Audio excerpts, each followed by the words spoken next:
Hello, everyone, and welcome to another edition of By the Numbers, brought to you by Alphadraft, the fantasy game website. I should have probably thought about how best to describe them in that introduction there. I am your host, Richard Lewis. With me, as always, is the greatest analyst in the CSGO realm. It is, of course, Duncan Thorin Shields. How are you doing, my friend? Yeah, not too bad. We've survived another week. We're here still. Yeah, mate. ESL's still fucking up. Nothing changes really, mate. We're just ticking over, aren't we? So yeah, it's the same thanks old. for all same the free old. content, ESL. Keep it coming. Well, we're definitely going to talk about them at some point. We are but the dogs who feed on the scraps from their table, Richard. That's the thing. Yeah, well, okay. I guess we'll jump straight in. That tweet that they put out where they said if the same dogs are barking, you're doing something right. Was that aimed at you in particular, or do you I assume it was me and Scoots because we both had within like the last hour said stuff about the drug testing, which they just revealed the news of. That where they actually gave some details on the anti-doping stuff. My stuff was mainly just along the lines of like.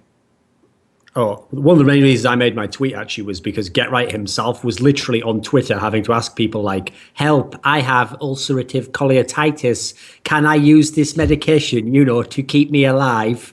And then obviously he's just going to potentially be wrecked if he doesn't know whether that's allowed or not. So I just made the point that like, are we really going to like torture people like that on the basis of something you already said doesn't happen at your events? It has to be one or the other, right? Either it's happening loads and you need to crack down, or it's not happening. In which case, why don't we fucking Get Right over?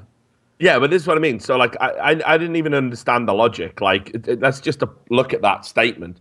That if the same dogs are barking all the fucking time, that just suggests you're antagonizing the dogs. You're not doing anything right at all. No, exactly. Yeah. Like that's literally all that's actually happening. I've just been told. I think we might be off air at the moment, actually. Okay. Yeah. Okay. Let's keep going. Good. So yeah, it was just literally like, what even is the fucking logic in that? That if you're going and just fucking basically say, hey, well, everyone's complaining about it again, so we must be doing it right. No, that's not. There's not even a way to arrive at that conclusion. So I was a little bit taken aback by that. Dogs are well known for their like sort of antagonistic circle jerk tendencies, which are actually like if something is right, they will all in unison claim it is wrong. I believe that's something known about the animal kingdom. Dogs very keen sense for being kind of hipsters. Yeah, but here's the other thing as well. Like, I'm pretty sure isn't dog a really derogatory term? Like, isn't it dismissive and really offensive in some cultures? Actually, Richard, this is actually my masterstroke trap because I actually had my Korean girlfriend type that tweet. So I believe I've got you there, ESL. By the laws of men in Reddit, I believe I've got you there. Yeah, you it's like win the round. Scandal within a scandal. I've finally done it. But so anyway, we'll get in ESL in a bit. Let's start because we did say we weren't going to review it too closely because it was going on while we were doing our show, and that was, of course, IEM Gamescom. Now, it was a very interesting format, not a traditional format, so I think that's sort of a caveat that needs to be explained here with this. The way they did it wasn't standard to a tournament. It was one of Carmack's ideas that he'd had for a while. I think he might even have tried it in StarCraft, or he'd wanted to. I think he just stole it from StarCraft. It's actually how in Red Bull used to have tournaments there for StarCraft, and they had one for Dota as well. It's the same system. You have lives, and you each nominate other teams to play. He just took it from them, basically. Yeah, sounds about right. But anyway, so it was, it was interesting to see it in a CS:GO context. I thought that had lots of, great potential. I'm glad that we did something a bit different as well, especially just before a major. Having more of the same would have been a bit, a bit boring, really. So they definitely did a good job. But what I really want to talk about is what happened at the event, and that was you had lots of surprises. I guess we'll start with the winners. Envious sort of beating TSM comprehensively. They took It was 3 maps, actually, wasn't it, against them? Is that right? Just 3 in a row, yeah. I mean, Yeah, they actually took 4 overall because there was one earlier in the tournament, but the final was just a 3-0, yeah. Yeah. So this was the TSM that actually we sort of had question marks about. You know, they were at the Ace of Predator Masters. We all know what happened there. They went out like 7-8, rock bottom, didn't win a series. And then we were like, well, do they have problems? But actually, over the course of Gamescom, they looked pretty good, like more like their old selves anyway. Oh, yeah. But they came up against an envious side. And this is what I've talked about on this very show. And that is that, hands down, I thought Envious were going to be unplayable now that they made this new roster. It isn't even necessarily that it was just an increase in quality, which is debatable. It's just that this just seems to be historically what happens with French teams. So obviously you're a purveyor of the French scene. What did you make of Envious's performances out in Germany? I mean, the one thing you have to say at the very beginning to kind of be fair to all the teams is to mention that the format isn't just like an asterisk, like, oh, it had this cool format. The format literally directly impacted every match potentially, because fans were literally voting the maps they wanted to be played. Therefore, whoever had more fans could potentially get the map that favored them directly. We weren't using a pick ban phase. Therefore, once you knew a team was really strong on a map, unlike most tournaments, you couldn't avoid it. Now, that might not sound like much to the average fan, but you have to realize during a tournament, if you're the better team and you have a wide map pool yourself, if you just realize someone's amazing on one map, it's default that you just ban it out. Oh, you just beat someone else on that? I'll take that away from you, you know. This isn't like that, oh, the better team should always win on it. No, every team's doing that. Even Fnatic at their peak, you know, was taking maps away from another team that they knew they were strong on. So you have to say that. Like, Envy has definitely benefited a little bit by having the maps in this particular sense and this weird format where people even got to decide who you played, etc., which is kind of strange. But taking all that into account, they were absolutely unreal at this tournament. Like, they were so good, in fact, that it's one of those tournaments where I actually don't even believe they're this good in reality. Like, it reminds me of that first tournament, the one where TSM won that PGL that we did, the CCS, where they were just so above and beyond even Fnatic and just wrecking everyone that you thought to yourself, like, this surely can't continue. And it didn't really, you know. Future events they won were a lot closer. They give up more maps, you know. Someone could potentially even beat them along the way. But this time around, Envious, just looked like by far the best team out of the tournament, despite the fact TSM was there. And as you mentioned, it's not like TSM was shit again, like at Predator. They were actually pretty good this time around. They looked in good form. So I kind of feel like, to me, this is maybe like a bit of a tease. Like, Envious have shown us the absolute peak level they can be at. I mean, assume obviously they could improve a bit, but I think that's more like a flash of what is possible. I don't think there's any chance they're going to be at that level every time. Like, they're not going to be at that level at the major, I don't think. They can do it for a series, maybe. I don't think for the whole tournament, though. Yeah, because put it this way, if they did, they'd already be one of the best teams in the world by far. You know, they could instantly slot into like top 4. They're that good. Yeah, but I mean, do you not feel then that this is the right time to sort of be in this devastating form with the major around the corner? I mean, isn't this? I know the tournament format's very different, but there's no getting away from the performance they've just put in against all of the teams that they played at this event. Would you, on this evidence, be thinking, you know, Envious have got a very realistic chance of taking that major from nowhere? The thing is, I don't think they really do, because actually I think it hurts them a little bit still that they haven't played that many tournaments. They've basically only played this tournament. So, okay, that's great. They got to win here, show off a little bit.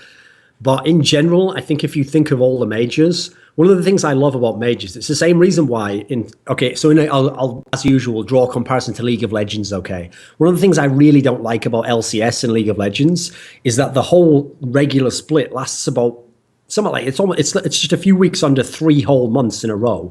Then you basically have the playoffs in like a reasonably short amount of time. You'll have a few playoff matches. The problem is, in any sport, especially in esports, you do notice a drop off. People are really awesome in the regular season, then they drop off a bit in the playoffs, and then even if they're good in the playoffs regionally, in a big international tournament, they drop off a little bit more. And when they're playing the absolute best team in the world, they drop off a little bit more. It's like there really is like a ladder you have to climb, you know. And the best teams obviously can make it all the way up the rungs, but most people don't. They make it up a certain point and they drop out at some point in time.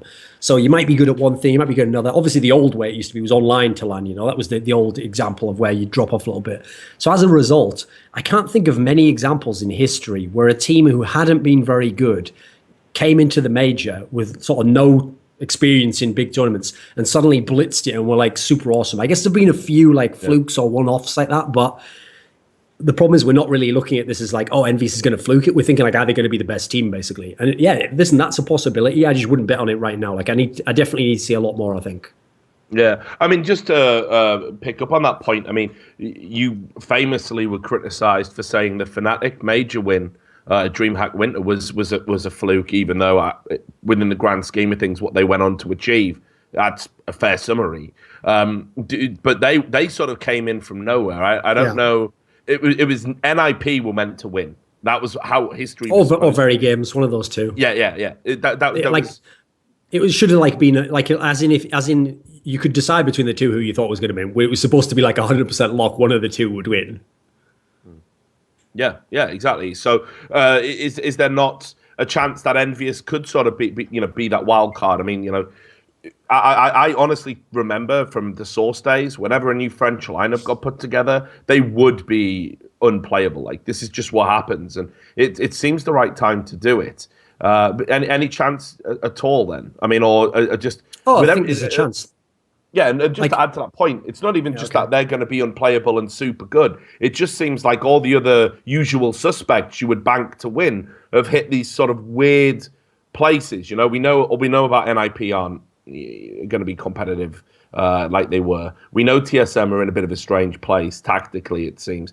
We know Fnatic clearly have some sort of internal issue that's maybe distracting them a little bit. We know Cloud9 can get to a final but can't win a final. So everyone else that maybe is a contender actually is sort of struggling a little bit. No, I agree on that front. That's the interesting thing, is that almost everyone else has some sort of, if not black mark, at least a reason as to why there's like a downside to their form at the moment as well. Like anyone, even the ones that were rising, Na'Vi then fell off and had got beaten up all those times by Virtus Pro. Virtus Pro won Evo, but then they seem to have like shit event, good event, shit event. Like they have no consistency. There's actually no one right now who is like the favorite in the sense of like they definitely should win. Instead, there's a bigger pool. The thing is, since we only have the one event for Envious, like it is tempting to think they could win, but I'd still put a pretty low chance. Because the big thing is we've only really, like the problem with this event, if you're being fair, is that there are only two teams at this event I actually particularly care about, which is, three rather, which was Envious, the new lineup, Solo Mid, and Mouse Sports. The others, I don't really care about. They're just lesser teams, they can argue amongst yourselves. So, okay, Mouse Sports are not really considered like someone who's going to win the major. They could do well. So really all they did is beat TSM. And so... yeah, this isn't like, if this was a normal tournament, he had gotten to beat like 2 or 3 teams in big best of X series. I think you could say that a lot more confidently, whereas this just it looks like they had one amazing best of 5 final and some good play otherwise on the other days. What I'm going to do is, Duncan, I've just been instructed by a lovely producer that we just need to cue to a short break. So we're going to take a little break in the stream. If you're watching the VOD, obviously that's not going to affect you. If you're watching live intermittently because we're having technical problems, we should be back very shortly. See you in a moment. Hello, everyone, and welcome back to By the Numbers. Again, if this is a VOD, that's going to seem really weird, but we did have a few technical issues. Not our fault. Can't say with any certainty it was a DDoS or anything. Looks to be a Twitch error, but the show must go on. So anyway, we're talking about IEM Gamescom. We've given assessment of just how good Envious are. Let's talk about the team they beat. Let's talk about TSM. I've got to say they were hugely, just hugely improved from the Acer Predator Masters, where I actually thought to myself, well, this could be a real problem for them. They didn't seem to have a lot of answers to wildcard teams, at least, but they actually had a pretty, good run here, and of course, made it to the final before being comprehensively defeated by Envious. So the question is, what do you think about them? Do you think they've turned the corner? Yeah, I mean, actually, the weird thing is, it's one of those events where it just feels like they were underwhelming because of how it ended, because they did just get trounced 3 maps in a row by a team that, we couldn't even have known could be this good. Like, it wasn't even on the cards that they'd be this good, especially because it's their first event. Normally you give people a pass on their first event. So actually, when you think of how the event went, you have to realize it went like this. I think the very first game that was even played was the first Envious TSM, and that was the one where Envious beat them there. Yes. That was map 1. After that, TSM won every map against everyone. They won something like like 6 or 7 maps after that, like in a row against everyone, and not like the same map every time, different maps here and there. Because actually, what's happening was fans were trying to give those underdog teams a chance to win, by sometimes voting in a map that was good for them. TSM was still just handling everyone. So actually, up until the final, I was thinking, man, this is going to be a hell of a final. TSM's looking really solid. Okay, Envious beat him in the first map, but now they'll be kind of prepared for that. And obviously, then Envious kind of just popped that balloon and took all the air out of it. So it ended up looking crap. But I actually came away from this event feeling a bit better about TSM, actually. It was the Ace of Predator Masters that was the real shock. Because like I said on our last episode, when they finished last place at ESL ESEA Pro League, there was some weird context to that. Like, they basically lost 1 best of 1 to Keed, and then they lost to Fnatic. So that's not so bad. You only lost like half of your games to the unexpected team there. It's when they lost at Ace of Predator Masters and losing 2 best of 3s and losing the teams that aren't even considered good, that's when it's a bit more shocking. This event, if anything, for me, kind of like settled things down a bit and made you think, okay, who knows, maybe Envious turns out to have some awesome matchup against them, but we don't know. But going into the major, I feel like TSM's back more where they should be. I'm not going to say they're like the super favorites or anything, but I feel like they are an elite team and they have figured some things out, I think. Any ideas about where you would be ranking them at the moment in your top 10? I mean, the actual top 10 won't change much because this event's placings won't affect much because, again, because of the nature of it, like fans are voting on maps and stuff. I'm not going to like massively shoot people down. So they're probably still third. Like, I had them third before. In the last rankings, Na'Vi just edged ahead of them, partly because since I do exactly a 3-month span, it was right after where like 2 of TSM's first wins had just knocked off the 3 months. So it was just based on that. In terms of actual who I think's the best, I actually still kind of favor TSM to be like the second best team. I still think overall, like the amount of maps they're good on, the amount of teams they should be good against. Weirdly, I think the only thing I'm worried about them is if they somehow mess up in group stage play. Like, that's the only place I could see them having problems. I think if they get to bracket play, they're just too good a team over a best of 3. They should win against most opponents. Moving on, Renegades. I thought they were like they were the team that I was sort of most intrigued to see, and I made a point of although I didn't see every game at this event, I think I probably did watch every Renegades game, and there were lots of them. People obviously continually nominating them to play because of the format of the tournament. They were obviously stretched to their limits. But I thought they gave an incredible account of themselves. It didn't get off to a great start. They obviously got absolutely wrecked by Mouse Sports on Dust 2. And we'll talk a little bit about Mouse Sports' improvement on Dust 2 and why that's significant in a moment. But also as well, they follow that up by getting wrecked by TSM. And you're like, okay, Renegade's going to have real problems. But they then go in with wins against SK Gaming, which they had to play 3 times, and they beat them twice. And of course, I think they ended on another defeat by TSM. So what we can sort of glean from this performance, for me at least, is that they're solidly in that tier 2 now. That they are sort of knocking on the door. They can be competitive, and that they've shown a lot of signs of improvement. For me, from where they were when we last saw them back when they were still Vox Eminor. Did they impress you? The problem is, before I actually talk about their performance, I have to point out that the only reason they finished third is because of this weird format and basically other teams having these weird alliances where they voted for someone else over someone else and all that sort of shit. Because basically, Mouse Sports was better than them and better than that this tournament, yet finished 1 spot below. And you'll notice, even though they got to play, first of all, they did play SK Gaming like 3 times, and they're in theory one of the worst teams at the event.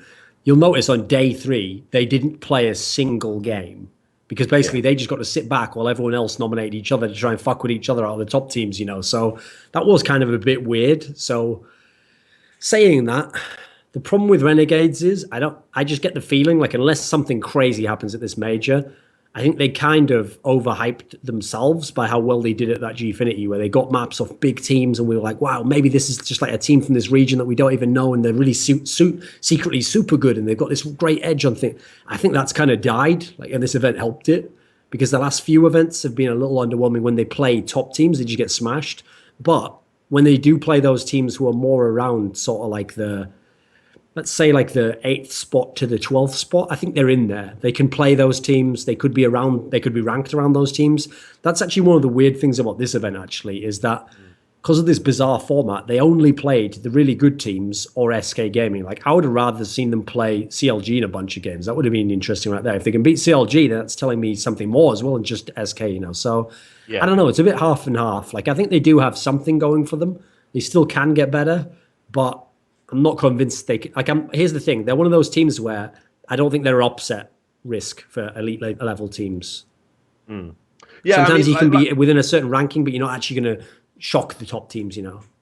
Yeah, I sort of agree with that assessment. I definitely was going to make the point that I thought Mouse Sports were comprehensively the better team, and ultimately, had this been a standard tournament, would have finished above them. There's no doubt about that. I'm pretty sure. Yeah, I mean, they've been on another level to Renegades pretty much since their inception, actually, of this particular lineup.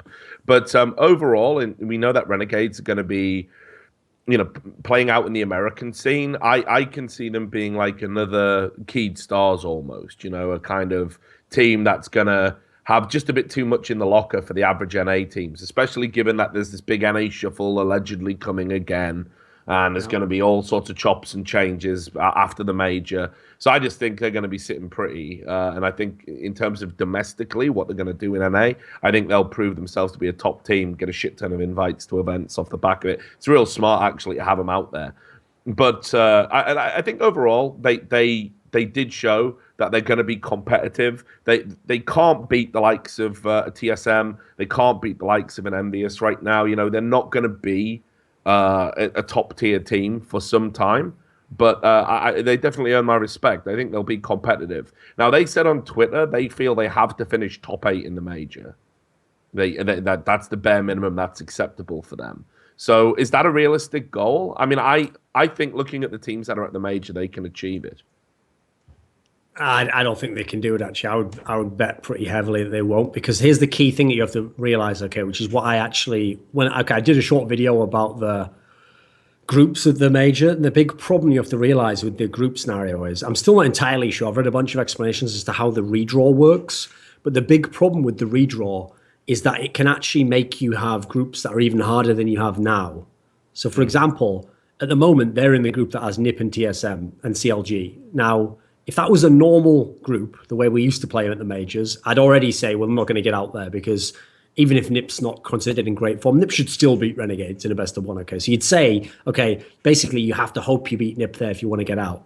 But it's actually harder than that potentially, because you have to realize with this redraw system, unless I'm totally off, since everyone gets redrawn in their groups, aside from the team that gets out in first, let's say in their group, TSM does go out in first, okay. Well, now the problem if you're Renegades isn't you have to beat NIP once or twice or whatever.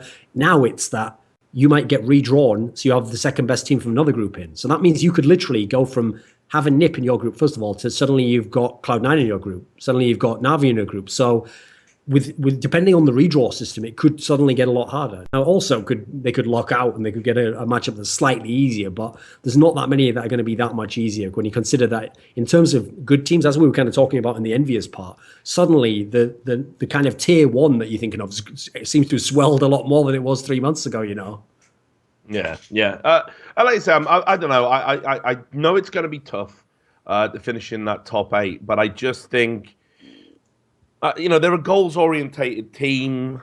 They always seem, do really well. They're always competitive, even when they're playing teams that are significantly better than them. That anomaly, that 16-2 by Mouse Sports, I don't think you're going to see many games where they're that bad or get beasted that much, and definitely not by the major. They're going to boot camp, and I don't know.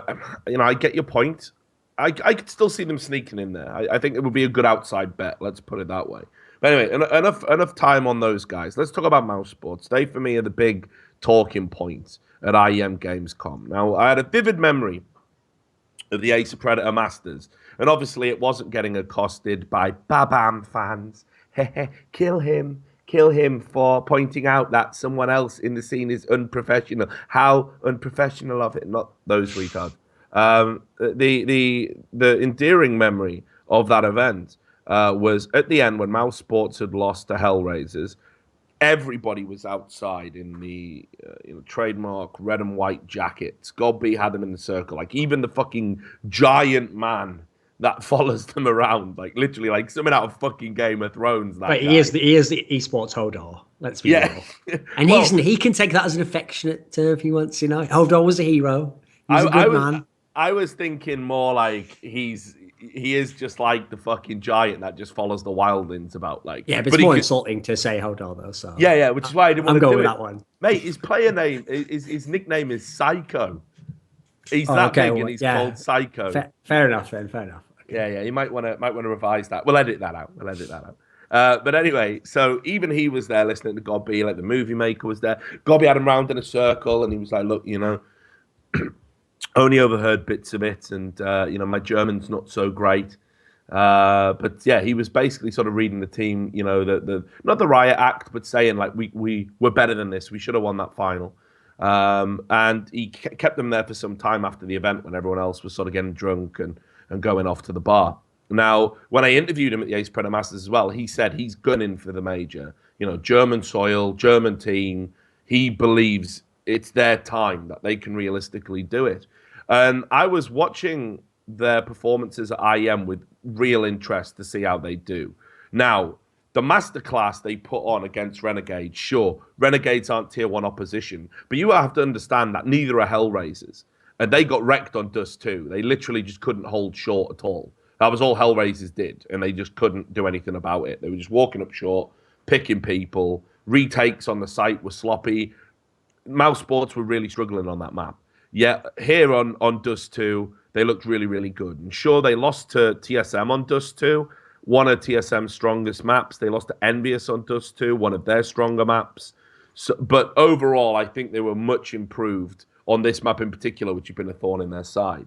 Anyway, the take-home points for me were they had a really close game against Envious. They beat Envious, I think. Yeah, they did. They beat Envious on Train, which is rapidly becoming one of the maps that Mouse Sports. Again, you would probably say they're conceivably the best team in the world on that map right now.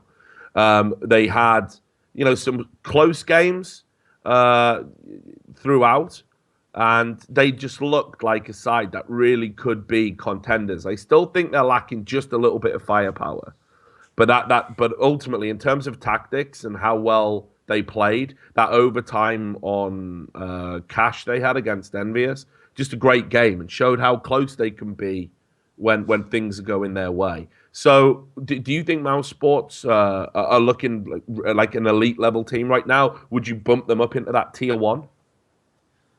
Once they have assuming they can play with the sort of form I've seen over these last 3 or so tournaments, every tournament I've seen, they've gotten better. I think it's now 4 lands where they've shown me some signs that are all good, Occasional negatives, but in general, it's it's getting better and better. The picture's getting brighter and brighter and looking sharper, and everything's looking great. The thing with Mouse Sports is they're a great example of kind of like touching on what I'd said about Renegades. To me, the problem with Mouse Sports is they're a team where whenever they stabilize their rankings, say they've played 6 or 7 events, say they get to something good, like they could really get to like 5th or 6th best in the world. They could be in that sort of realm. Unfortunately for me, they'll be one of those teams that's 5th or 6th, but they're not going to win the tournament, if you know what I mean. Like, they're not, like, to give you a different example, Hellraisers is unlikely to ever get into the top 7. But Hellraisers will always have that really weird streak factor where they could be a much better team in a best of 3. The thing about Mouse Sports is the things they're good at all make sense. It works the same kind of way each time. The hierarchy makes a lot of sense. The stars make sense. The in-game leader makes sense. The style, the maps they play, everything makes sense. But as a result, you don't have a whole lot of variance, I don't think. So on certain maps, they'll play a certain team competitively, whether they win, whether they lose, it'll be close.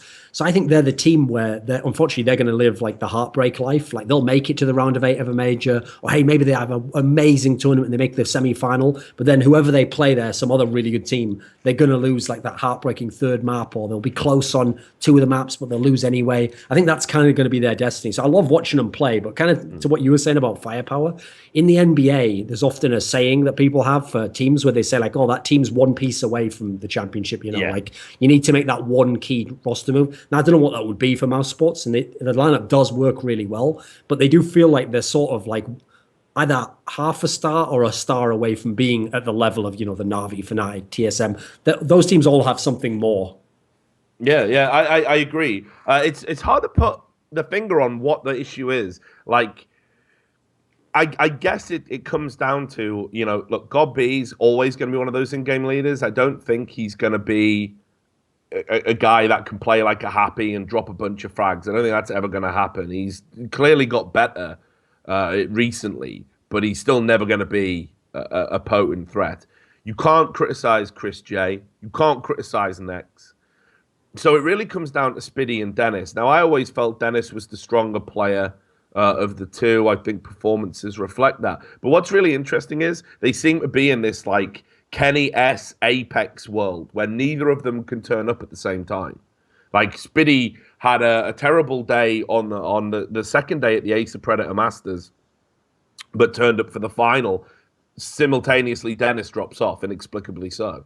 So I can't quite put my finger on why that is. Do you have any insight as to why that might be? Is it they sort of occupy this sort of similar space in the team in the way they play, or is it something to do with just individual mentality? Or well, the weird thing about those two players is I never expected much from those players. I never even thought they were that great when they were in Penta. I didn't even pay much attention to them when I watched them play, So actually, I was surprised that they've had so many good tournaments. Like at SIVO, they were playing way above their level, and that's part of the reason why Mouse was competitive to potentially make the final. Maybe they didn't actually; they made the semis. So to me, if anything, I think sometimes their good performances is just like that's the anomaly. They're playing like above their level. Really, they should be among the worst players in their team. That's a team where it's pretty defined. It really is like Kenny S Titan, where like the game is supposed to be Kenny S is a god every time. That's Nex. Then it's supposed to be Apex has to give us a pretty good performance 2 out of 3 games. That's Chris J. And then the in-game leader can't frag. There's existence, but is brilliant strategically. Okay, there we go. God B and existence have got that. Then the problem is you've got those two sort of supportive type players who are occupying that role. Now, the thing is, they can do fine there, just like Maniac and RPK. That's great. You can do fine there. The problem is, the big problem for Mouse Sports at the moment, I think, is that, you could replace one of those players, but would that then, fuck with what Nex and Chris J are doing? Would they have to move spots? Would they get things changed up? Because that might be a negative. There's also the fact that you really can't remove God B because he is powering this whole approach, Even if he can't frag, he's a massive part of it. But the problem is because he is so poor at fragging, to me that puts more pressure on someone like Nex. Like Nex really can drop 30 kills and lose the game. So he's almost entering Kenny S territory there, where that's not supposed to be the case for any elite level team. So I think the problem with Mouse Spots at the moment is you have to ride it out and really, I think in 3 months you'll know if there's a weak point that you have to remove. But at the moment, it's hard to remove any of them because it's not working. You're never going to be the best team, but it is in a weird way working. So you still have to kind of wait for something to break down, I think. Because I actually I still love to watch them even when they lose. They're that sort of a team where they're just fun to watch.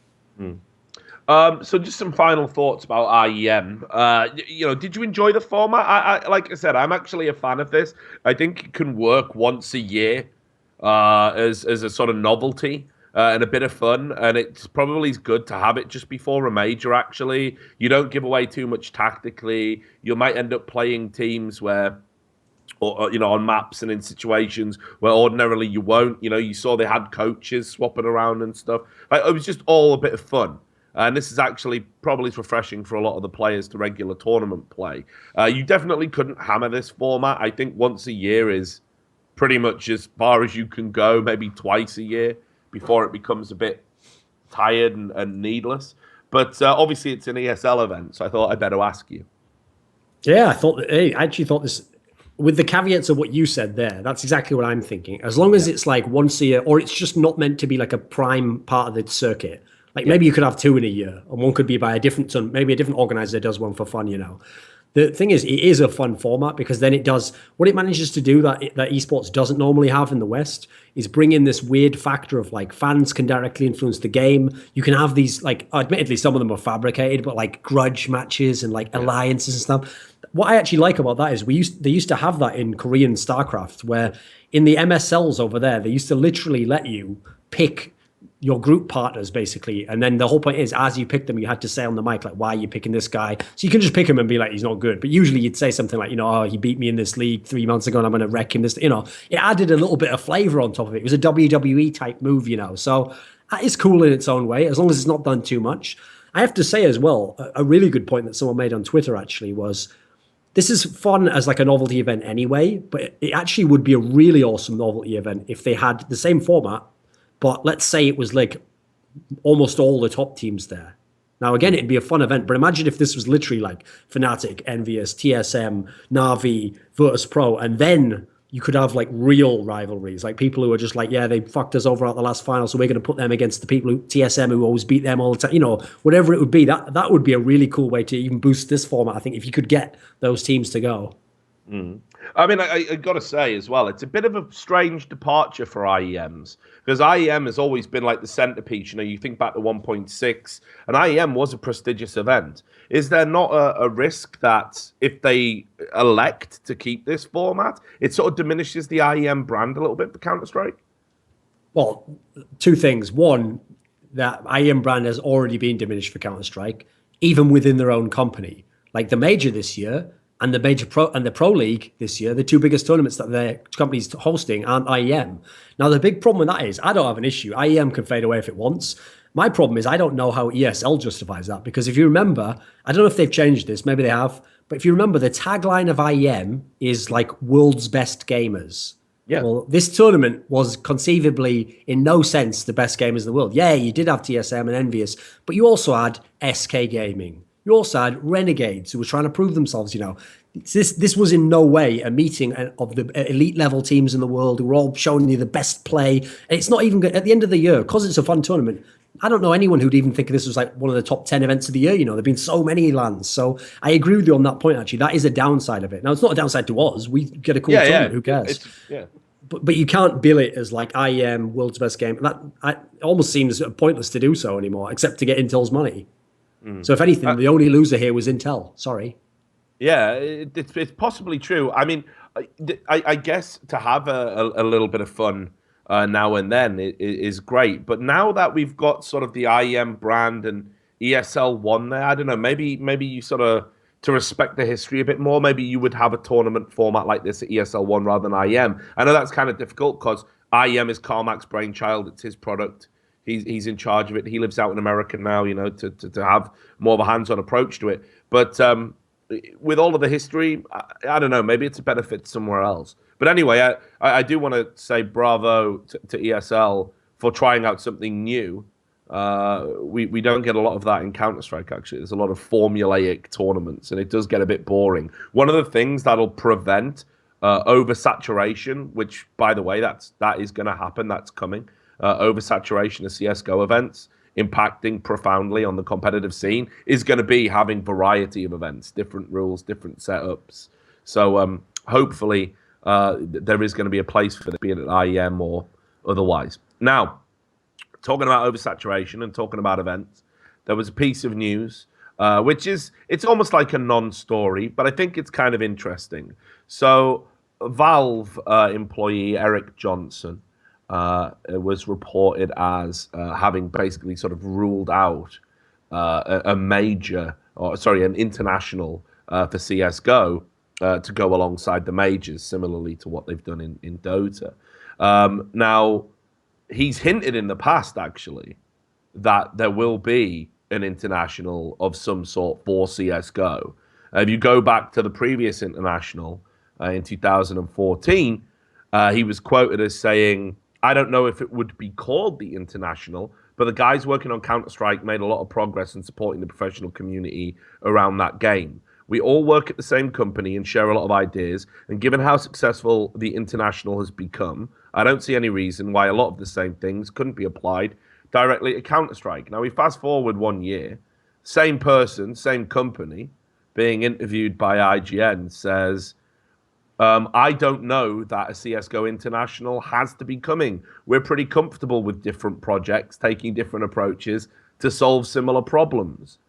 So what do you make of this? I mean, first of all, does CSGO need an international?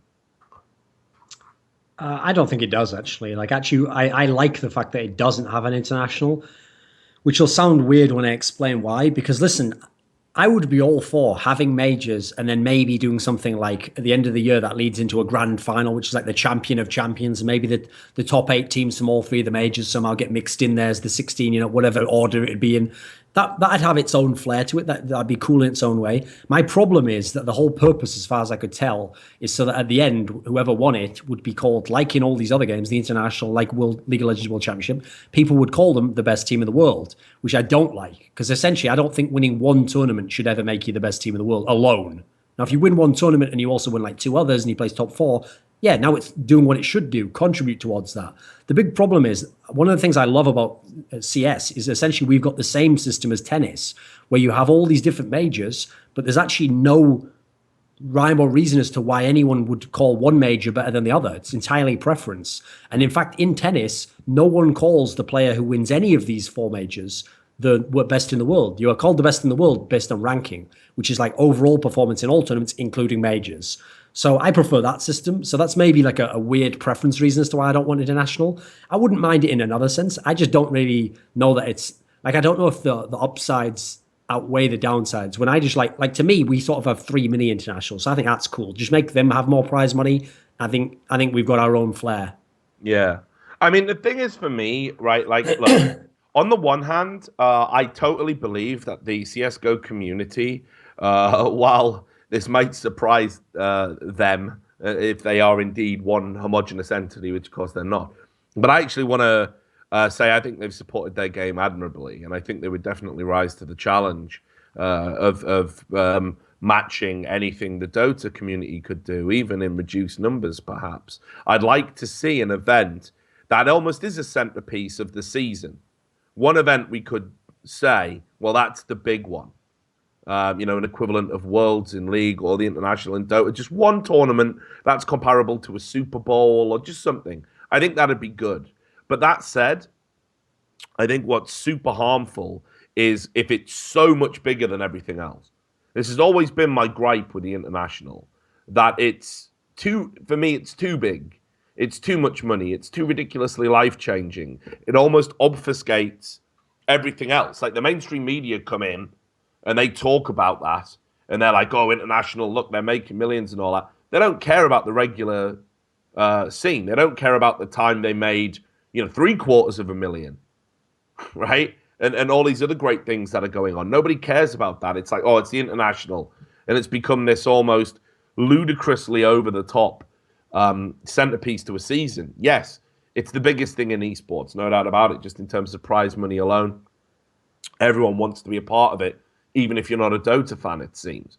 I wouldn't want anything that big and gaudy in CSGO. I don't think it would be appropriate. I'd like to see, actually, an opportunity to have like a big event, and maybe we expand to one more major and have it like how they're doing it at the moment, which is we have majors, which are key points of the season, and then bang, we have a big one at the end of the year or whatever, close it out, and then the season starts anew.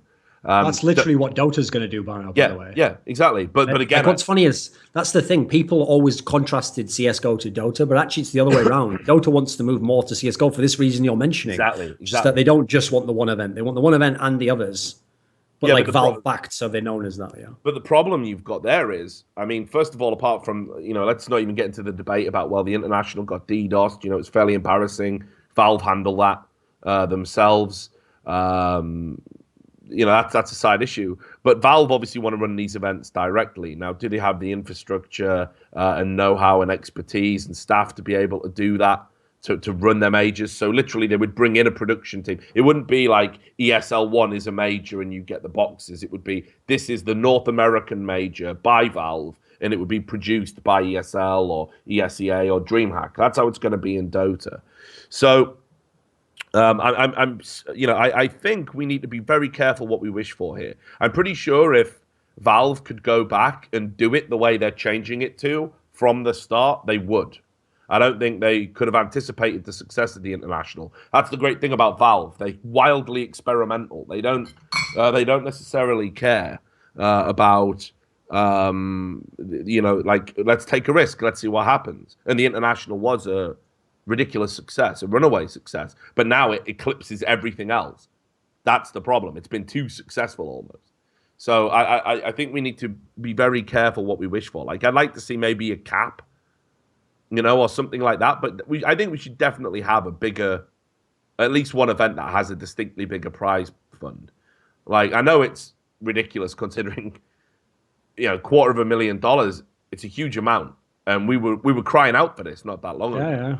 But now it's almost a bit passé. The majors are doing it. ESL can fund their own $250,000 tournaments now. It's just, meh. It's almost, I obviously didn't mention this, but I definitely am in favor, obviously, of crowdfunding. I think that's great. And I think that really should be done. In fact, that in its own way, if you give people the choice, maybe they can make the choice for us. Maybe you still have the three majors in your international type tournament, and the three majors still have great funds like they have now, but then the fans decide that they want the international for CSGO to be the one that's the 5 million one, Cool. I mean, I wouldn't complain about that. That's kind of like people have decided there, so I don't mind that actually. Maybe that's a way to take care of things. I hope so. And just obviously as well, I'd like to see something from CSGO that gets a similar level of attention as the international, from the mainstream media. Now, CS is always going to be problematic in terms of how you broadcast it and how the mainstream media touch it. It's about guns. It's about terrorists. It's not going to play well with the American media. But that said, for me, and I've said this throughout, Counter-Strike for me is the ultimate team sport in esports. That's not to be disrespectful to anyone else's game. Just for me, that's what I believe. And I don't think it gets the same amount of attention as League or Dota because it doesn't have this point of entry.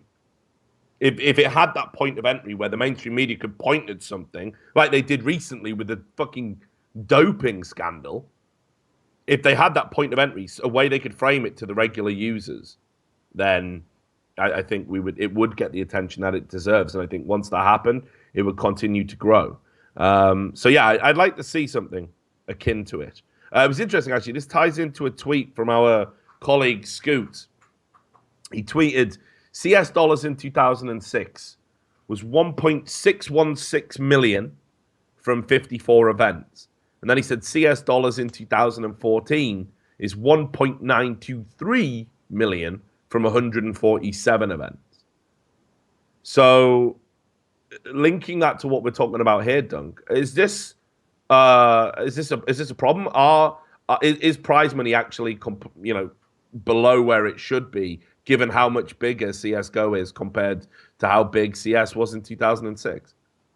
I don't think that's actually even disputable. Like I think I've never seen anyone give a compelling reason as to why prize money is where it should be and it shouldn't grow. Like all I've seen is, for example, the reply to that tweet from the ESL guy was like, well, 2006 was when CS hit its peak, whereas, CSGO is only a couple of years into it. It's like, that's not anything, mate. Like all you've done there is make a weird correlation that doesn't make sense. You haven't explained what the reason that made CSGO become peak in 2006, therefore what would happen in CSGO. What you basically said there was like,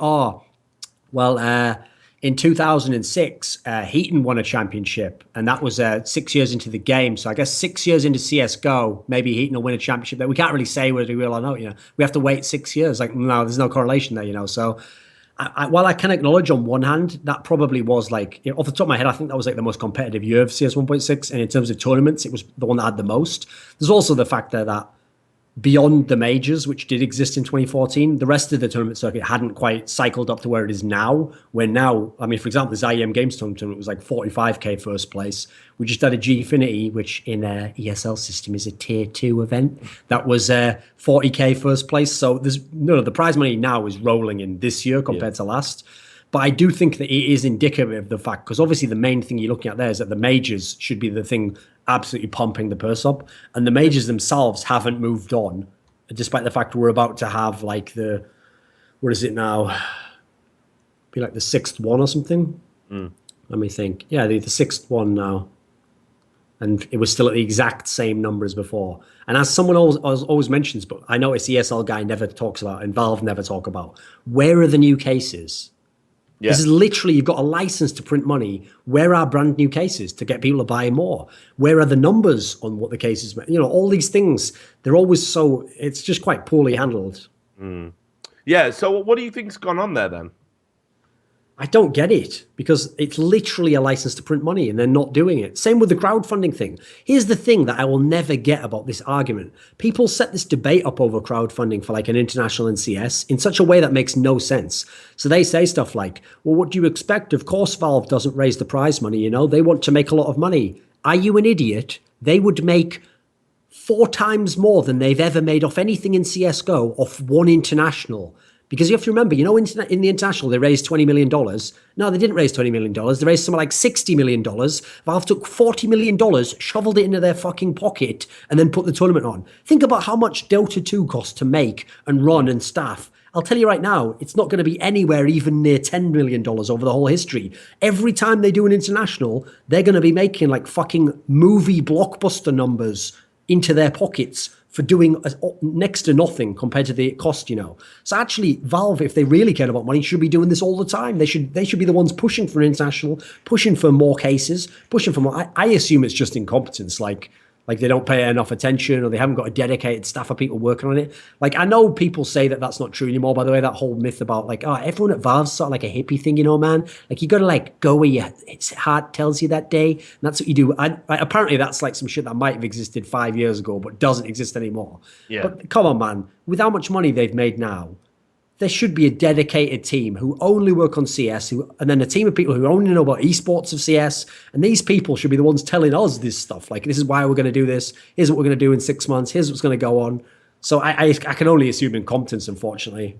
Yeah, I've talked about this. I said that I think what Valve need to do is they need to have they do have a dedicated team for CSGO, but obviously they still swap people around. That's just the Valve way. I think there's still a little bit of that going on. I think the most important thing they need is somebody, like I say, that's outward facing, a community manager, maybe a commissioner for the majors as well. Add a bit of structure, add some channels of communication, add somebody that we know that if there's something they need to know, instead of tweeting at fucking CSGO dev or whatever about, this is broken, or we need a direct channel of communication. Like, and this is the sad thing, actually. People probably don't remember this far back. The game's completely changed since then. But at the start, there was a lot of encouraging signs, actually, that we were going to have open channels of communication with Valve. They flew all the players to Seattle, the casters to Seattle, in that sort of meeting that was meant to be secret. I remember breaking that. Then, on top of that, all the subsequent events after when CSGO came out, Valve, the Valve team were there. And they were asking players about, do you want to record this video for this? And what do you think of the patch at the moment? And how can we improve? And I think you've been in one Valve meeting as well. Was it a DreamHack? Yeah, last DreamHack. Yeah. I think you went ham over something. I didn't get to go to it. What was it? Oh, it was about the cheating shit. The cheating bans. Yeah, there you go. So I did hear that you went fucking crazy in that one. Crazy in a good way, Duncan, obviously. Not crazy in a bad way. You never do that. But the bottom line is that really seems to have sort of petered out. The pro forums, that they're not there anymore. They're not being utilized. There isn't a point of reference. I don't see the Valve guys at the events with the same sort of density. I mean, I had a great time talking to them at ESL1 Cologne. They were super, that's how recent the sort of change seems to be. So that suggests to me that either they're gearing up to something, or like you say, maybe they're a bit overstretched. Maybe they don't realize how important it could be. But there's got to be something. I think we got to change something here if you want to see this scene reach its full potential. The problem is, it reminds me of to again draw back to League of Legends. In League of Legends, even to this day in 2015, if you bring up a problem that Riot isn't fixing this, or they haven't done this that they promised, someone will always come along and go, listen, you have to understand, Riot only started a few years ago. They were this plucky startup company. And every time I just want to grab that guy and go, That was 6 years ago or something, mate. They now have thousands of employees, make hundreds of millions of dollars a year, have untold resources beyond every other company, and have been working on their own game for like 6 years. None of those excuses hold water anymore. So it has to be the same for Valve, I'm afraid. Like, it's one thing if you were only making 10K a year profit, and then people are asking all this stuff, you do this, do that, do that. Oh, we can't justify that. It's the opposite. You can't justify not doing this stuff, mate. You're making millions and millions of dollars. I mean, people don't get it. The amount of money someone like Valve makes off CSGO is more than like anyone in history's made off a purely esports title, you know? Like, I'm sure, okay, World of Warcraft might have made more, but any esports title, any of the past ones, the old Counter-Strike, Quake, StarCraft 2, there's no way they've made as much because they didn't have all this extra shit you could buy. So I think at this point, the excuses don't work anymore. Like, I could handle them for the first year, the year and a half, because we only just got the majors. Like, at that point, we're just glad for any attention, you know? But now it's getting to the point where it's not, put it this way, you're not being rude when you now demand more, because at the end of the day, it's at the point where now it's justified, you know? Yeah, I agree. I just think that something's got to be in the pipeline. Like, Valve have got to be announcing something soon. Like, there's got to be something that's gonna give everyone that excitement factor back. You know, the last thing you want to do, since you brought Riot to the table, is, like you say, Riot have consistently put out the same excuse over and over and over again. And even as people have become more and more disgruntled with the game, same excuses, same standpoint, same lack of transparency, same lack of honesty. Now it's got to almost like a critical mass where very rarely do you read League of Legends fans saying anything good about Riot or their game. I mean, apart from the usual, let us all just imagine what it was like to work for Riot and read something bad, you know, like the childish shit, like as if critique isn't allowed. Now, I think we're at the first stage of the rumblings of disquiet. Here, you know, I genuinely think so. And the community, they see something like the International, they get a little bit antsy about it. They see other organizations like ESL now being able to match a major pound for pound out of their own pocket. They are a little bit unhappy with game balance, and there seems to be no communication about what's coming. You know, player signature stickers, can we have them? Can we not? Where are the new esports boxes you talked about? These are the rumblings. This is where Valve need to jump in and say, look, guys, totally appreciate what you're saying. Honestly, we are working on the game. We got something super cool coming. Can't give away too much. And that's all you need to say. And then the community's like, oh, okay, Valve have heard us. That's good. If they leave it too long, you end up in Riot territory where you're just literally getting wrecked. Like, what I don't get at the moment, if we're being honest, the community spokesperson for ESL for Valve is ESL. ESL are the ones who always come out and say, this is why, you know, can everyone just be careful? Like, you know, Valve's doing so much for pros. They always fly them out and stuff. The problem with that is I can't tell whether it's really bad PR or really good PR. Because on one hand, a bit like the Riot example, I think some people do believe it. So in that sense, maybe it does allay people's concerns. The problem is, every time I read it, it just makes it look worse because they mess up the PR and they say stupid arguments like that. Like, you know, oh, Valve does do a lot for it. It's like, well, that's not what anyone's debating, are they? No one's saying fuck Valve. They're saying you should be doing more. You know, that's my problem, is that I don't mind someone making a decision. I don't mind. I just want to know why they make that decision, you know. Then I can accept it, or I can say, okay, well, nothing I can do about that. It's when they're just silent completely. If you're just totally silent and you're doing weird, fucked up decisions, what do you expect? We're going to have to speculate, aren't we? We've got nothing else to go on. Yeah, exactly right. So you know, I think something's coming. I do think something's going to come, but I think Valve need to act soon. I think they need to give something to the community at this juncture for us to get excited about again. Just something, anything. And it's long overdue appointing a community manager or someone that can sort of be a point of contact or communicate complex decisions or update us on things that are happening behind the scenes. Anyway, while we're talking about people communicating with the community, we had ESL, their press liaison officer, their sort of, I don't even know what her official title is, head of media, I don't know. But anyway, Anna went on to the subreddit for CSGO and posted about their doping policy, the anti-doping policy, and what it would mean. And she answered, obviously, the big questions. like what substances will they be testing for, how will the test take place, blah, blah, blah.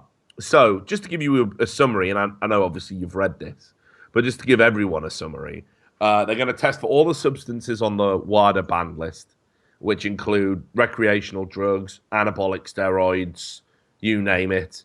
Even some cold remedies would flag you as positive. They're going to do testing via saliva. So it's not going to be sweat, which is the skin tests were being talked about. They're the least intrusive, but they're also the ones most likely to be tainted and be inaccurate. They're going to do saliva testing, which I'd say that's a little bit intrusive. Obviously, you use that for capturing DNA and stuff, and it can't be cheated like urine tests can. That's another reason for why it's there. It generally gives a better result. They've said they're going to do randomized testing, which is if you win the tournament, even you're not guaranteed to be automatically tested, which is like a standard in some athletics and stuff. Like the leader, the winner has to lead by example and give his sample. And they've clarified that if you've got a legitimate prescription for medication, it needs to be disclosed in advance to ESL, which is a little bit less egregious as what happens with WADA usually. What you have to do there is you have to get a doctor's note and a special exemption from testing and all of that shit.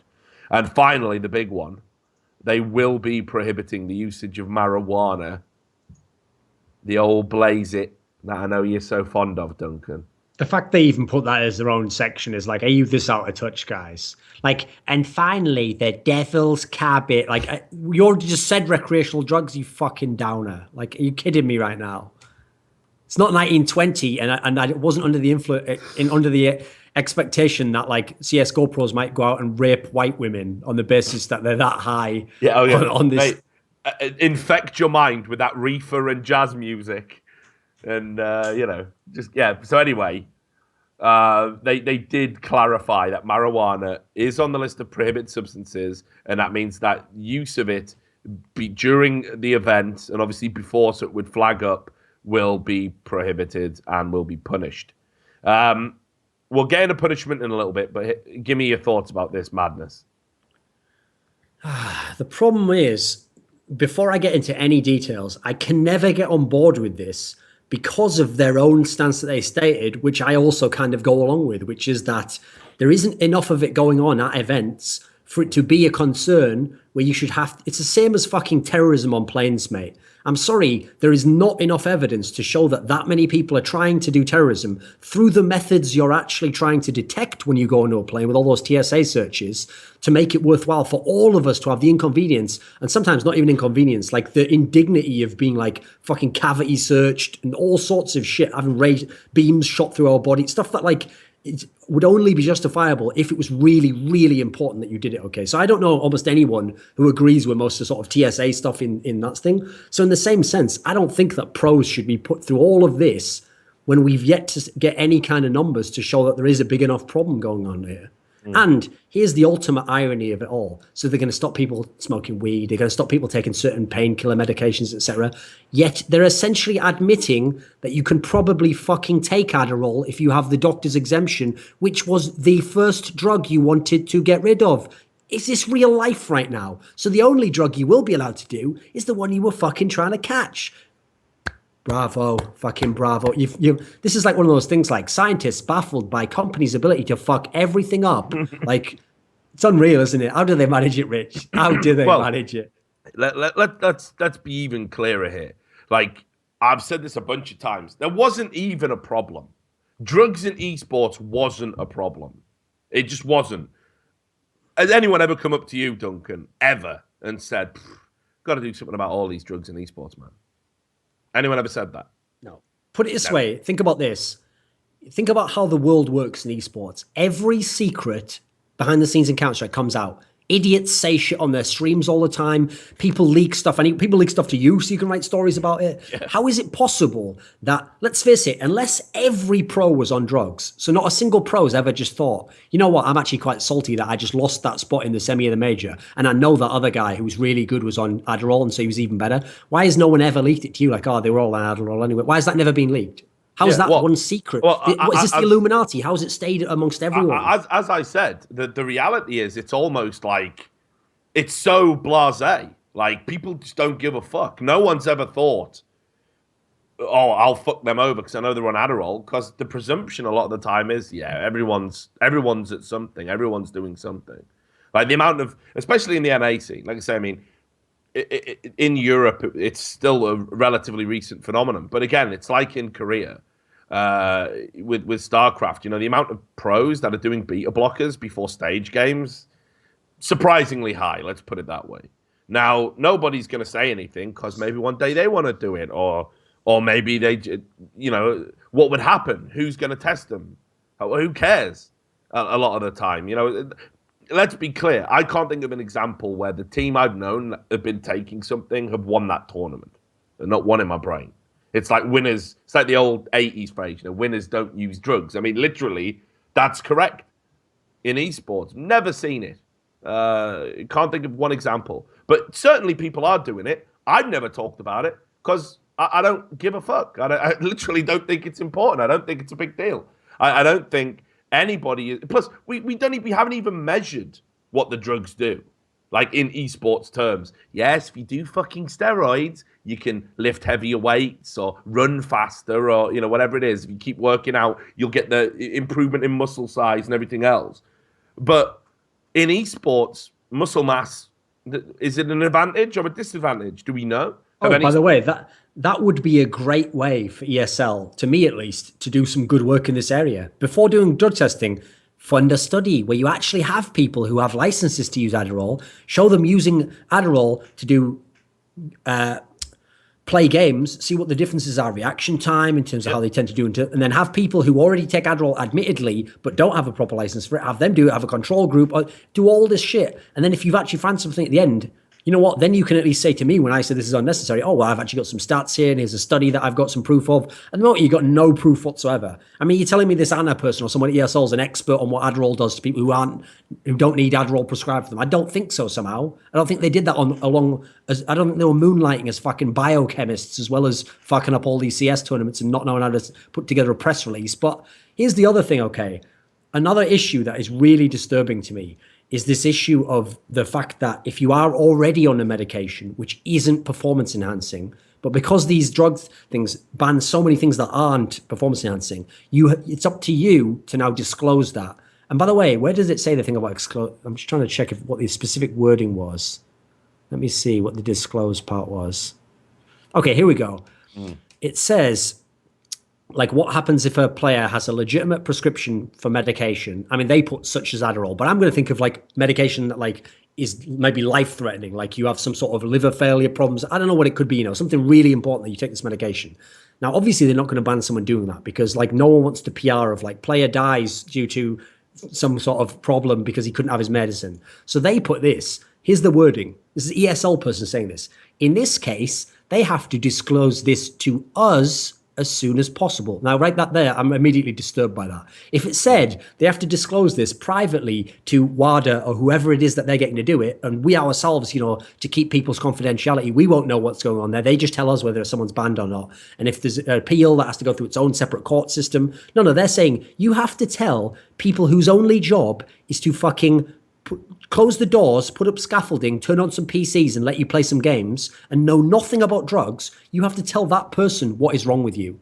You have to tell them if you have some threatening illness, if you have some embarrassing illness that maybe people would fuck with you. And you have to now trust that that will never get out from ESL. Again, who, as I've mentioned, they aren't doctors. They don't have any doctor confidentiality thing. They can do what the fuck they want. They can come out tomorrow and say, oh, he actually has AIDS. And then you're just fucked for the rest of your life.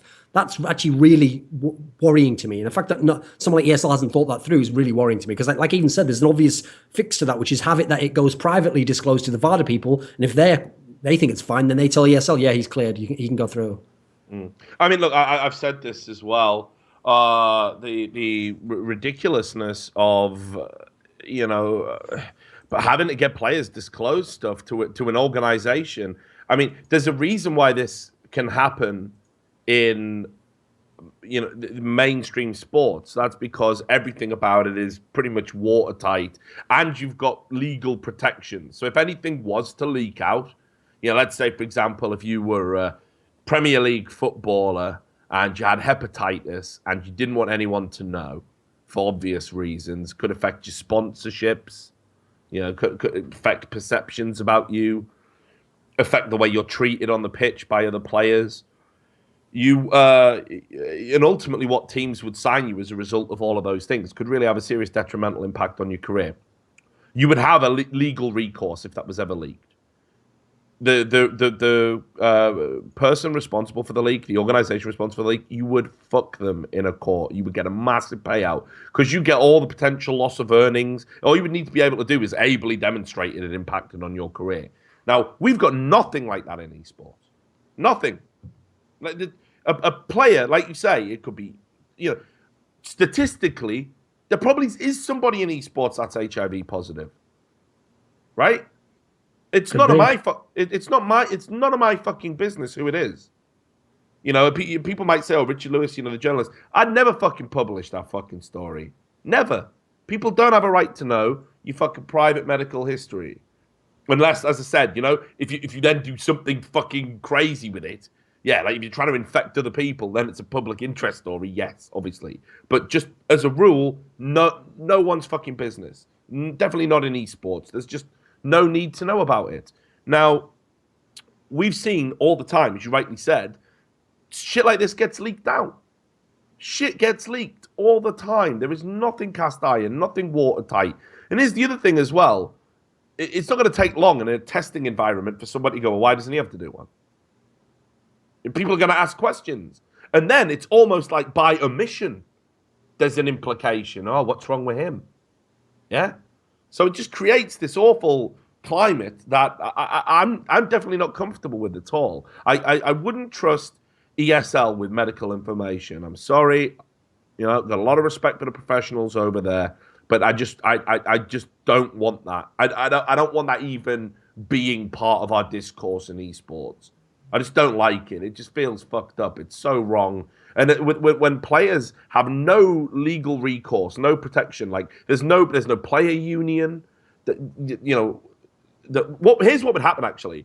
If a player did get outed as having a disease that had a stigma attached to it, the organization, which right now the managers are the only fucking line of defense for players, which is hilarious, by the way, given how managers make their money. That manager would come out and kick that player. Just wouldn't be worth the headache, would it? Our sponsors don't like it, so you're gone. Sorry, mate.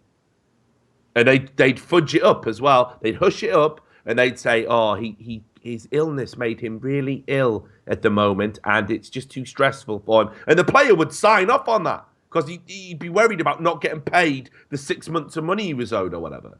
That's the world that we fucking live in.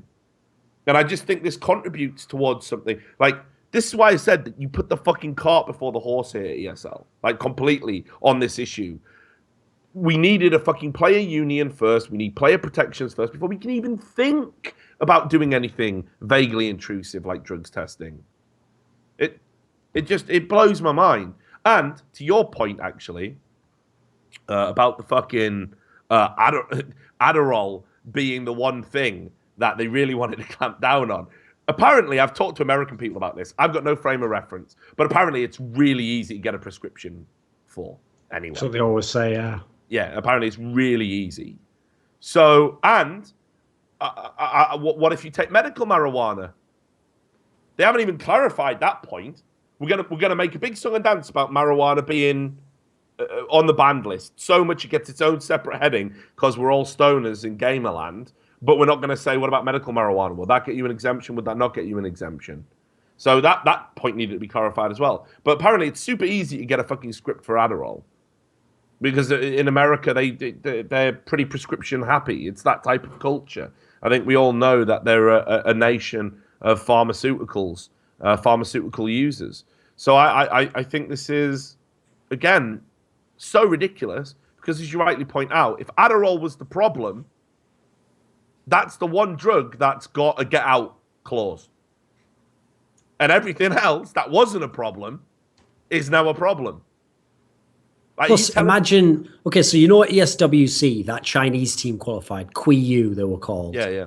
So imagine this team qualifies for the major somehow. I'm not sure if they went to that like Malaysia qualifier, the one that Immunity and all those guys went through. Let's imagine somehow they go to one of these qualifiers and they get into the next major.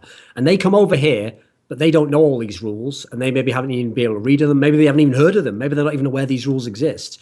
One of them comes over and literally does have something super innocuous, like a type of cold medicine that isn't actually on this, like you're not allowed to use on this list, but he has no way of knowing, and his is in fucking Chinese anyway, so maybe the name's different, because remember, pharmaceutical names are different from country to country as they brand them, and he comes to the major, and he just plays and gets banned on site. They can't get an extra player because they're at the major already. You know, he hasn't declared it. The first game started, they're out of the major. Imagine what a fucking PR nightmare that's going to be. Yeah, and just how it's going to just fuck with a guy for no reason. Yeah. I just see like so too many potholes in this. You know, too many things can go wrong. Ha, potholes. Hey. No, it's fucking. It is. It's ridiculous. It's a serious issue. It's something that look, I wouldn't have minded if there was a problem. If there was a problem. Right, I agree. In principle, we should all be competing on a level playing field, right? But we haven't even established what drugs are performance enhancing, which ones aren't, which ones work for our thing. You can't just adopt. If we all know that esports and sports are different, then why are we just taking things from sports and saying, "Fuck, we're going to use that now"? That's completely illogical and ridiculous, and contrary to everything we've done in esports for like the last 10 fucking years. Right, we're trying to carve out our own niche.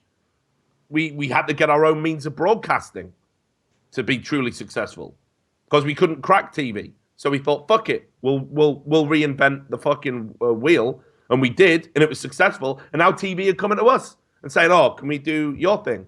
That's what esports is having to do. It's got to be the little engine that could, every fucking time. So I don't know why we're taking that on board. Anyway, but here's the thing: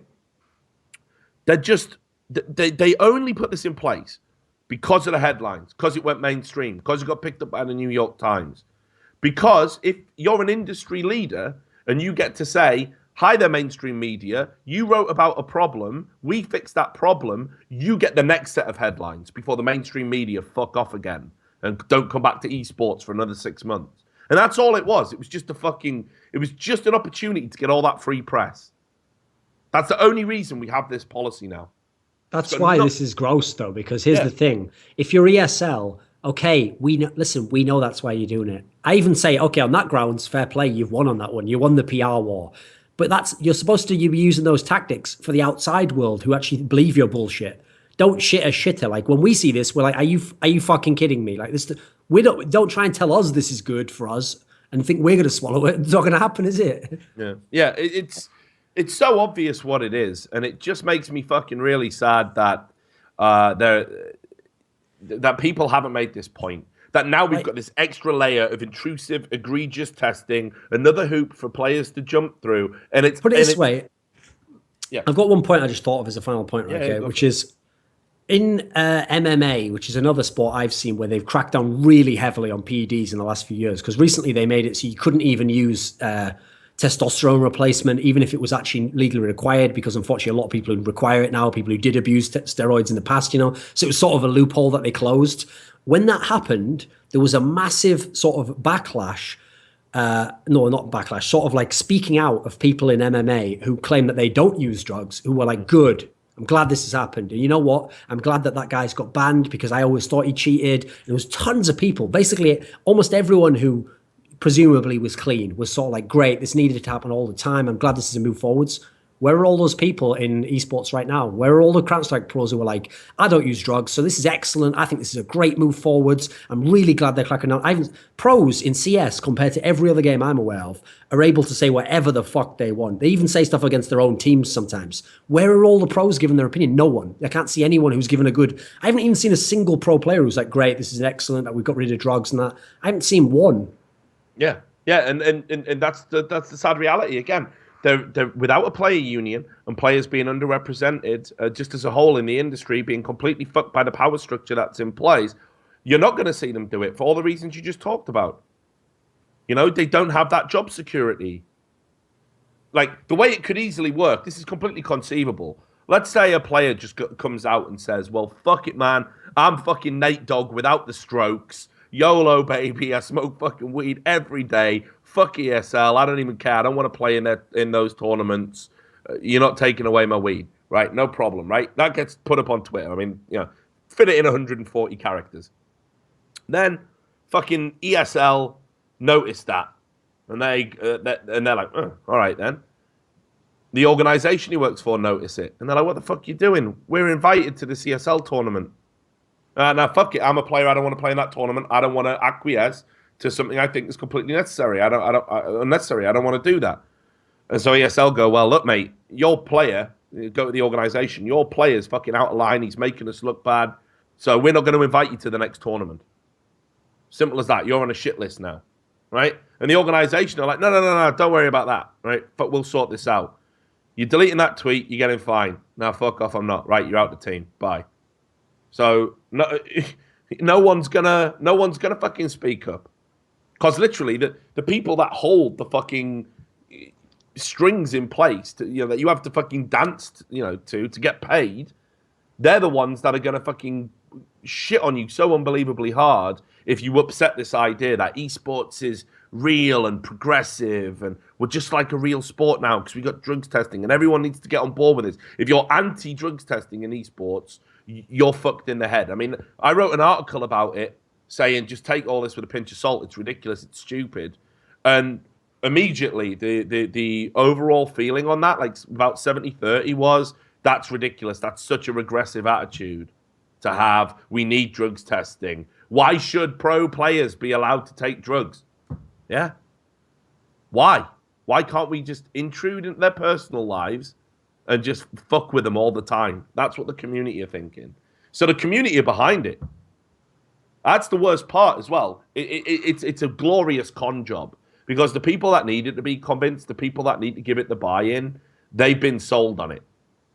And everyone else with a fucking drop of common sense sees that this is just fucking unnecessary overreach. And that there was way bigger issues we needed to fix before this. So, yeah, fucking really disappointed it's in place. And I just hope that, like you said, all the scenarios we've envisioned here that could happen, I just hope none of them do. Because that would be... It doesn't seem like it's possible, though, does it? It seems like one of them eventually is going to have to happen and fuck someone who did no drugs whatsoever. Yeah, something's going to happen. I don't know what it's going to be. But yeah, I think something is going to come out of it. It could even just be something like not as over the top, maybe, as some of the apocalyptic scenarios I've envisioned. It could be just something like, I don't know, one player comes out and like, rats out another player, like he sees them having a sly joint or something, like, and then fucks them over, and it all comes out that he fucked them over, and you know. Oh, by the way, if this obviously isn't something that anyone can actually stop, so I wouldn't blame ESL if this happened in theory. But if you were actually a player, okay, a really good pro player who's also literally a psychopath, like you don't care about people, here's all you do. Like night before you're playing someone, everyone's at the bar having a quick drink. You just drop a little something in their drink. Not a drug, by the way, just like one of the cold medicines that you're not allowed to have. So it wouldn't even have much of a difference. They drink the drink. Nothing happens to them. You don't take them off and bomb them or anything. They just next day go in and they fail the test and then you won the match. There you go. Yeah. That could actually happen now. Don't get me wrong. We're getting into fucking crazy territory. No, anyway. that was I purposely picked that as a ridiculous one, but you could do that. Yeah, you could, mate, but we're fucking... It would be gangster as fuck, though, if you did. It would be. It'd be like straightforward. House of Cards type shit. Yeah. Mate, there's some underwoods in fucking esports. They're just not quite as clever. But just as devious, but not as smart. Anyway... Well, that's my problem. There's not enough at ESL, mate. If they were, like, evil, but they were also, like, really, like, cunning and charming, I'd love it, you know? Instead, these are just, like, blundering people. Like, oh, did I fuck up again? Oh, well, give it another go then. Just stop. So... I think on that note, we'll end the show there. Apologies, it's a little bit shorter than some of the other shows we've done with the technical problems as well. obviously hasn't probably made for a great experience. And for that, I apologise. And I must indeed apologise to our fiscal overlords, Alphadraft, that have come to expect a very high standard from us, not just in terms of the product we put out, but also the drama. I don't even know if this is going to generate any drama this week, Duncan, which cause... I mean, we did our best to beat that old dead ESL horse that we drag out every now and then, but I think we need to get not some much. new material. Maybe the dogs should start barking about something else, mate. Maybe that's what we need to do. But yes, so obviously thanks to Alphadraft for enabling us to put on this show by paying us ridiculous fistfuls of cash that we don't even deserve. So thanks to them for that. And indeed, you can show your appreciation for this content by going to Alphadraft, registering an account, and placing a few, fantasy-related competition-style bets of your own. And you should definitely do that. Anyway, from me, Richard Lewis, from Duncan, we're going to wish you a good night wherever you are. Thanks for watching. We'll see you next week. And until then, may all your drafts be alpha. Peace.